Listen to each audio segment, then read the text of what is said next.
दोस्तों नमस्कार। आप सबका स्वागत है मेरे चैनल हिंदी की बिंदी पर। मैं हूं डॉक्टर प्रदीप प्रसन्न और आप भी प्रसन्न होंगे। आइए कुछ नई बातें सीखते हैं आज के टॉपिक के साथ।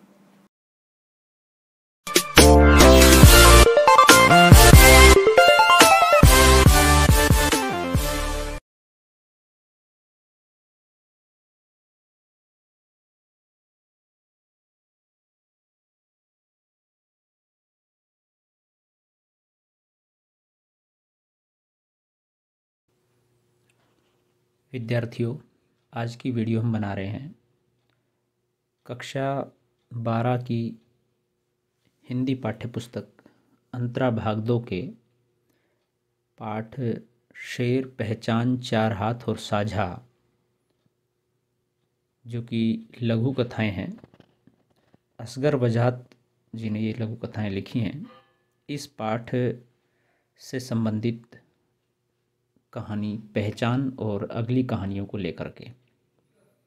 इससे पहले हम कवि का एवं पाठ का परिचय, उसका सार हम बता चुके हैं और पहली कहानी शेर का वाचन, उसका भाव, उसका अर्थ और व्याख्या सहित उसको विश्लेषित कर चुके हैं। अब उसके बाद अगली कहानी है पहचान। हम वीडियो प्रारंभ करें उससे पहले आप सबसे आग्रह है, यदि आपने हिंदी की बिंदी चैनल को अभी तक भी सब्सक्राइब नहीं किया है तो प्लीज़ उसे सब्सक्राइब जरूर कर लीजिए, बेल आइकन को दबा लीजिए ताकि सभी प्रकार की सूचनाएं आप तक पहुंच सकें। तो आइए प्रारंभ करते हैं आज की वीडियो। पहचान। असगर वजाहत द्वारा लिखी गई ये बहुत छोटी एक कहानी है, यानी कि लघु कथा है और प्रतीकात्मक रूप से व्यंग के माध्यम से, एक कहानी के माध्यम से अनेक तत्कालीन विसंगतियों के ऊपर और वर्तमान स्थितियों के ऊपर कटाक्ष किया गया है। राजा ने हुक्म दिया कि उसके राज में सब लोग अपनी आंखें बंद रखेंगे ताकि उन्हें शांति मिलती रहे। लोगों ने ऐसा ही किया क्योंकि राजा की आज्ञा मानना जनता के लिए अनिवार्य है। पहली लाइन से कितना गंभीर कटाक्ष प्रारंभ हो जाता है कि राजा अपनी ऐसी प्रजा चाहता है जो उसका विरोध न करे, ताकि वो आंख बंद करके रखे, जिससे कि राजा जो करना चाहता है वो आसानी से कर सके क्योंकि लोग उसे देख नहीं पाएंगे। और प्रजा ऐसा ही करती है क्योंकि वो राजा की आज्ञा नहीं मानेगी तो वो प्रताड़ित होगी। तो वो डर, वो भय, सारी चीज़ें दिखाई देती हैं। जनता आंखें बंद किए किए सारा काम करती थी और आश्चर्य की बात यह है कि काम पहले की तुलना में बहुत अधिक और अच्छा हो रहा था। अब ये जो बहुत अधिक और अच्छा हो रहा था, इस काम की जो व्याख्या है, पहचान है, ये कौन कर रहा है? ये वही लोग कर रहे हैं जो राजा के विशिष्ट चाटुकार हैं, मंत्री संतरी, जो कि अगर राजा ये कहते कि आज सूर्य दक्षिण से उदय हुआ है तो वो यही कहेंगे और सिद्ध भी कर देंगे कि हाँ, राजा सही कह रहे हैं। तो कहने का मतलब उनकी दृष्टि में काम बहुत अच्छा हो रहा है, पहले से बेहतर हो रहा है। फिर हुक्म निकला कि लोग अपने अपने कानों में पिघला हुआ शीशा डलवा लें क्योंकि सुनना जीवित रहने के लिए बिल्कुल ज़रूरी नहीं है। राजा ने एक आदेश ये निकाला कि कोई भी सुनेगा नहीं। लोगों ने ऐसा ही किया और उत्पादन आश्चर्यजनक तरीके से बढ़ गया। अब ये देखिए कि जो कुछ लोग विरोध कर रहे थे राजा का, मान लीजिए, तो वो राजा के विरोध में जो बातें सुनना चाह रहे थे, अब उसके प्रति भी उनके कान बंद कर दिए गए, सुने नहीं पाएंगे। और इससे फिर राज्य की प्रगति होने लगी। फिर हुक्म ये निकला कि लोग अपने अपने होंठ सिलवा लें क्योंकि बोलना उत्पादन में सदा से बाधक रहा है। अब तीसरी चीज़ उन्होंने बंद कर दी, ज़बान, यानी कि कोई राजा के खिलाफ बोलेगा नहीं। पहले आंख बंद करी, फिर कान, फिर होठ। राजा कुछ भी करे, प्रशासन कुछ भी करे, व्यवस्था कुछ भी करे, सत्ता कुछ भी करे, कोई देख नहीं पाएगा। सत्ता कितना भी अनैतिक भ्रष्टाचार, बेईमानी करके प्रजा के खिलाफ बोले, कोई सुन नहीं पाएगा। और ये सब सुन करके, देख करके कोई उसका विरोध करे, नारे लगाए, हड़ताल करे, आंदोलन करे विरोध में, तो उसकी जबान सिलवा दी, बोल नहीं पाएगा।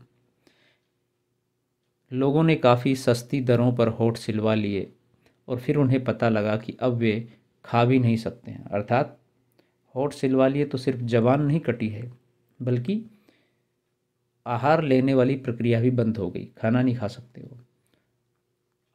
लेकिन खाना भी काम करने के लिए बहुत आवश्यक नहीं माना गया। फिर उन्हें कई तरह की चीज़ें कटवाने और जुड़वाने के हुक्म मिलते रहे और वे वैसा ही करवाते रहे। राजा रात दिन प्रगति करता रहा। अब ये जो पंक्ति है सबसे महत्वपूर्ण है, राजा रात दिन प्रगति करता रहा। तो इसमें राज्य, जनता, नागरिक प्रगति नहीं कर रहा है, सिर्फ राजा प्रगति कर रहा है। और राजा का मतलब है एक व्यक्ति के साथ साथ उसके जो विशिष्ट लोग हैं, चाटुकारिता करने वाला जो उसका मंत्रिमंडल है, वो सभी लोग, क्योंकि जनता के सामने डायरेक्ट राजा फरमान लेके नहीं जाता है, राजा का इंटरेक्शन नहीं होता है जनता से। तो जिनसे इंटरेक्शन होता है वो मंत्री, संतरी, अधिकारी, जो भी पदाधिकारी तमाम से, वो भी एक तरह से प्रजा के लिए, जनता के लिए राजा हैं। तो इन सब की प्रगति हो रही है, जनता प्रताड़ित हो रही है, परेशान हो रही है। और राजा के हुक्म से धीरे धीरे आँखें, कान, होठ और तमाम चीज़ें धीरे धीरे शरीर के दूसरे अंग भी उन्होंने कटवाने, जुड़वाने राजा के अनुसार करवाए। फिर एक दिन खैराती, रामू और छीदू ने सोचा कि लाओ आँखें खोलकर तो देखें, अब तक अपना राज स्वर्ग हो गया होगा। बहुत दिन हो गए, तो निश्चित रूप से जब इतनी प्रगति हो रही है, इतना सब अच्छा हो रहा है, तो निश्चित रूप से स्वर्ग जैसा हमारा राज्य हो गया होगा और सारी चीज़ बहुत अच्छे से काम कर रही होंगी। उन तीनों ने आंखें खोली तो उन सबको अपने सामने राजा दिखाई दिया। वे एक दूसरे को न देख सके।